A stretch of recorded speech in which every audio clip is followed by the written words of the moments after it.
रोजा किस दिन से शुरू हुआ? जुमा। याद नहीं होना जुमा से रोजा शुरू हुआ। लेकिन मेरे भाई मैंने देखा कि जुमेरात ही से हाफिज कुरान अगर दूर था तो सफर शुरू कर दिया कि मस्जिद पहुंचना है, और अगर मकामी पर तकलीफ हो जो है तो मगरिब के मस्जिद तो पहुंच ही गया। सवाल उठा कि जब रोजा जुमे से शुरू होना था तो जुमेरात को हाफिज क्यों पहुंचा? क्यों पहुंचा? एक सवाल है, अगर कोई एतराज कर दे हमारे पास जवाब क्या होगा? उसी में जवाब ये है कि मेरे आका सल्लल्लाहु अलैहि वसल्लम ने इरशाद फरमाया कि तरावी जो है चांद देख करके शुरू करो और चांद देख करके ही खत्म करो। इससे पता ये चला कि पूरे महीने की तरावी हम पर सुन्नते मुअक्कदा वाजिबुल इआदा है अदा करना। हम पूरे महीने की क्यों नहीं अदा करते भाई? क्यों नहीं अदा करते? नहीं, कुरान आपने सुन लिया, बहुत अच्छा हुआ। चाहे आप छोटी तरावी पढ़े, चाहे बड़ी पढ़े, चाहे घर में पढ़े आप, लेकिन आप पर पूरे महीने की तरावी पढ़ना जरूरी लाजिम है। आपको पढ़ना चाहिए। अल्लाह हमें तौफीक अता फरमाए। आखिरी बात मैंने जो अर्ज किया, गुनाहों में हम आज भी वैसे मुलव्वस से, एक होता है गुनाह करना और एक होता है एहसास गुनाह।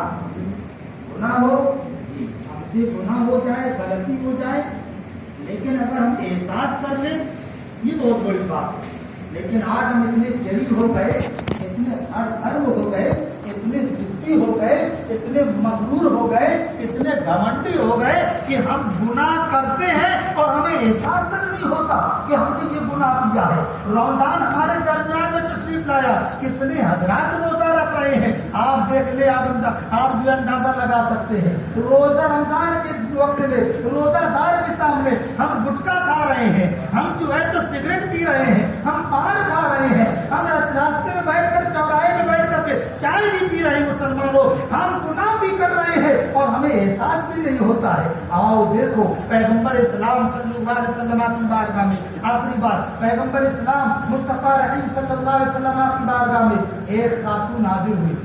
आज हम गुनाह करते हैं तो उसमें पर्दा डालते हैं,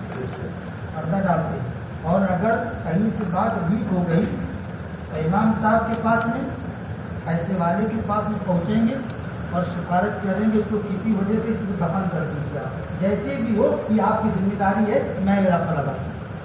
लेकिन कल की तारीख हम पढ़ेंगे, मेरे मुस्तफा रहीम सल्लल्लाहु अलैहि वसल्लम का अहिद। एक खातून पहुंचती है, अर्ज करती या रसूल अल्लाह, मुझसे एक गुनाह सरजद हो गया, मैंने एक गुनाह का इंतकाब कर लिया।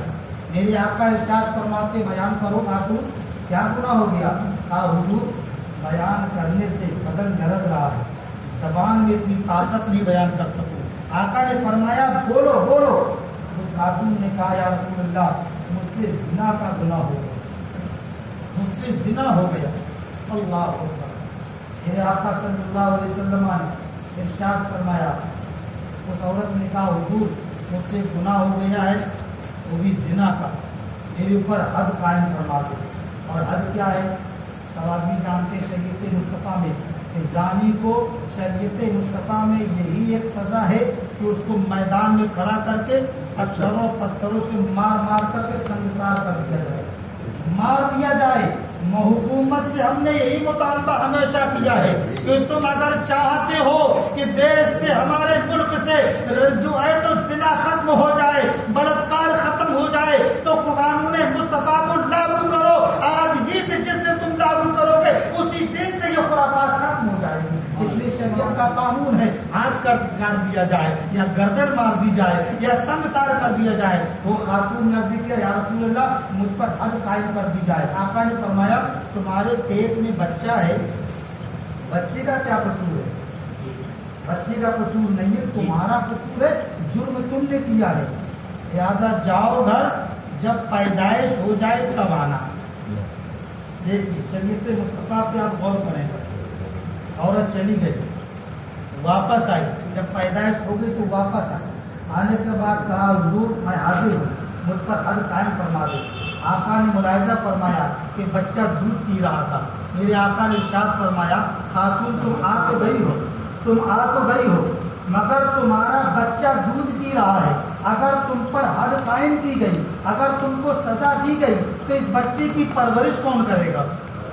اس بچے کی پرورش کون کرے گا؟ جاؤ، جب بڑا ہو جائے تب آنا۔ اس کے بعد عورت اپنے گھر جاتی ہے، دوبارہ میں تبارہ میں آتی ہے، آ کر کے عرض کرتی یا رسول اللہ مجھ پر حد قائم فرما دے۔ دیکھا میرے آقا نے اب اس بچے کے منہ میں جو ہے اور ہاتھ میں جو ہے روٹی کا ٹکڑا تھا، میرے آقا نے ارشاد فرمایا ہے کہ ابھی یہ بچہ بڑا نہیں ہوا ہے، ابھی اس کی پرورش کون کرے گا، اس کی دیکھ بھال کون کرے گا؟ جاؤ پھر دوبارہ میں آنا۔ وہ عورت چلی گئی، جب چوتھی مرتبہ عورت آئی ہے تو میرے آقا نے فرمایا ہاں اب تم پر جو ہے تو حد قائم کی جائے گی، مگر یہ تو بتاؤ جب تم پر اللہ نے پردہ ڈال دیا تھا تمہارے عیب پر، تمہارے جرم پر، تو تم نے اقبال کیوں کیا ہے، اصرار کیوں کر رہی تھی؟ وہ عورت کا جواب سنو مسلمانوں اور اپنی زندگی میں اختلاف پیدا کرو۔ عورت عرض کرتی یا رسول اللہ مجھے معلوم ہے کہ یہاں کی سزا آسان ہے، وہاں کی دیکھنے کی بات ہے۔ یا رسول اللہ میرے دل نے یہ فیصلہ کیا ہے کہ تم نے گناہ کیا ہے، اس کی سزا یہی بھگت لو تاکہ وہاں نہ بھگتنا پڑے۔ پتہ چلا کہ یہاں سے سزا وہاں کی بہت بھیانک ہے۔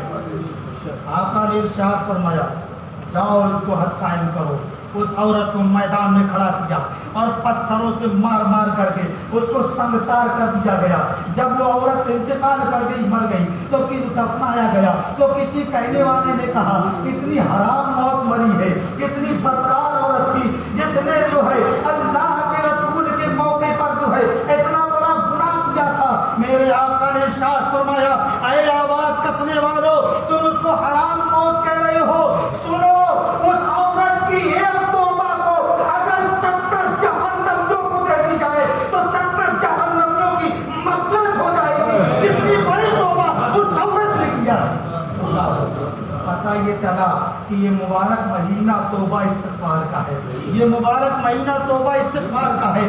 اگر ہم مستحب پڑھیں گے نفل کا ثواب پائیں گے، نفل پڑھیں گے سنت کا ثواب پائیں گے، سنت پڑھیں گے فرض کا ثواب پائیں گے، فرض پڑھیں گے 70 فرض کا ثواب پائیں گے۔ کتنا رحیم ہے میرا مولا، کتنا کریم ہے میرا مولا۔ مسلمانوں اتنا سب ہونے کے بعد اگر ہم رمضان کے انعام و اکرام سے اپنے آپ کو فیضیاب نہ کر سکے تو ہم سے بڑا کم نصیب کوئی نہیں ہو سکتا ہے۔ میرے مولا میں اپنے رب کی بارگاہ میں دعا کرتا ہوں پروردگار ہم اور آپ کو اس پر عمل کرنے کی توفیق رفیق عطا فرمائے۔ استغفر اللہ ربی من کل ذنب و اتوب الیہ۔ السلام علیکم۔